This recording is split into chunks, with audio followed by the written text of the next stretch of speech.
بسم اللہ الرحمن الرحیم الحمد للہ رب العالمین والصلاة والسلام علی سید الانبیاء والمرسلین وعلی آلہ واصحابہ وازواجہ واہل طاعتہ اجمعین۔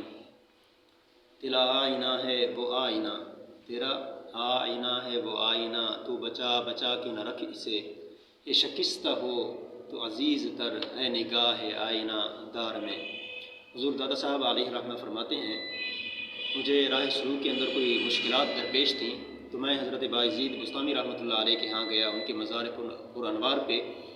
تو جب بھی میں جاتا تھا مشکل میری حل ہو جاتی تھی، لیکن اس مرتبہ جب میں گیا تو میری مشکلیں حل نہیں ہو رہی تھیں۔ 3 ماہ میں ادھر رکا رہا لیکن مشکل میری حل نہیں ہوئی۔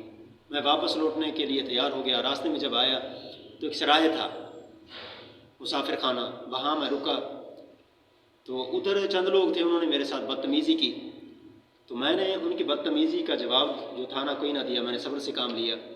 اب اس صبر کے نتیجے میں اللہ نے یہ انعام دیا کہ مشکلیں میری آسان ہو گئیں۔ حضرت امام اعظم ابو حنیفہ رحمۃ اللہ علیہ آپ فرماتے ہیں کہ میرا باپ فوت ہوا، میری ماں جو تھی وہ بیوہ ہو گئی۔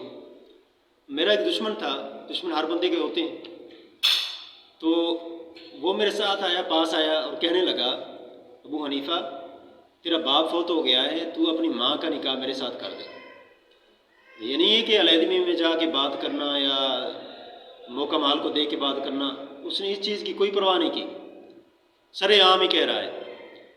اب حکم تو دے رہا تھا، کام جو کرنے کا کہہ رہا تھا وہ تو شریعت کے مطابق ہے، لیکن موقع مال ٹھیک نہیں تھا۔ اب فرماتے میں نے صبر کیا، اور میرے صبر کا یہ جو اللہ نے ثمر دیا اور اس کو سزا دی۔ بعض دفعہ بندہ نہ بھی کہے نا کہ یا اللہ اس کو سزا دے دے، مجھے اس نے تکلیف دی ہے، اللہ رب العالمین خود ہی ان کو سزا دے دیا کرتا ہے جو اس طرح کے عمل کرنے والے ہوتے ہیں۔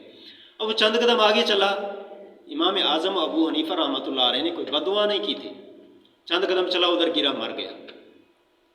وہ کہتے ہیں نا کہ ٹوٹے ہوئے دلوں میں جو درد ہوتا ہے، جو آہ نکلتی ہے، وہ عرش تک جا پہنچتی ہے۔ جب ان کو ٹھیس پہنچی تو اللہ نے اس کی سن لی، امام اعظم ابو حنیفہ رحمۃ اللہ علیہ کی، وہ ادھر ہی مر گیا۔ اسی طرح حضرت ابو الحسن خرقانی رحمۃ اللہ علیہ، آپ کا بھی بڑا دردناک واقعہ ہے۔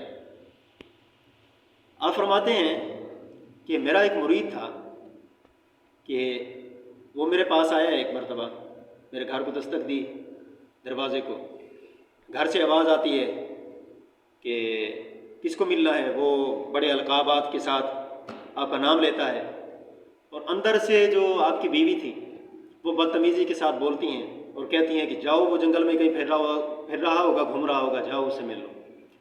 اب جو مرید ہوتا ہے وہ جاتا ہے جنگل میں، کیا دیکھتا ہے، آپ نے شیر کے اوپر سواری کی ہوئی ہے، شیر کے اوپر سوار ہیں آپ، اور ہاتھ کے اندر جو سوٹی ہوتی ہے، لاٹھی ہوتی ہے، وہ سانپ کو پکڑا ہوا ہے، بطور لاٹھی سانپ کو پکڑا ہے، اور لکڑیاں بھی پیچھے رکھی ہیں شیر کے پیچھے۔ وہ دیکھ کے حیران رہ گیا، وہ ملاقات کر کے واپس چلا گیا، چند سال بعد، 2 سال بعد، 1 سال بعد واپس آیا، پھر ملنے کے لیے آیا، ملاقات کے لیے، زیارت کے لیے، پیر صاحب کو مل کے آؤں۔ پھر جب آیا نا، آپ نے وہ جو لکڑیاں تھیں وہ سار کے اوپر اٹھائی ہوئی ہیں اور پیدل چل رہے ہیں۔ اب مرید دیکھ کے حیران رہ گیا، حضور یہ کیا ماجرا ہے، پچھلی مرتبہ جب میں آیا تھا تو آپ تو شیر کے اوپر سوار تھے اور ہاتھ کے اندر بطور لاٹھی سانپ کو پکڑا ہوا تھا، آج کیا معاملہ ہے؟ فرمایا وہ بختاں والی جو میری بیوی تھی نا، وہ میرے ساتھ بدسلوکی کرتی تھی، بد اخلاقی سے پیش آتی تھی، تو میں صبر سے کام لیتا تھا، اور صبر کا وہ جو تو دے کے گیا تھا نا، وہ نتیجہ تھا کہ میں شیر کے اوپر سوار ہوا تھا، اور لکڑیاں بھی اسی کے اوپر رکھی ہوئی تھی، اور سانپ جو تھا ہاتھ میں پکڑا ہوا تھا، وہ سارا کا سارا میرے صبر کا جو تھا نا انعام تھا۔ بعض مرتبہ بندہ جو ہے وہ سوچتا ہے کہ میرے ساتھ یہ ہے، زیادتی ہو رہی ہے، یہ ہو رہا ہے، کسی اور کے ساتھ نہیں ہو رہا۔ ہمیں بھی ان باتوں کو غور سے دیکھنا چاہیے، صبر کرنا چاہیے۔ اللہ کریم ہمیں بھی صبر کی توفیق عطا فرمائے۔ السلام علیکم ورحمۃ اللہ وبرکاتہ۔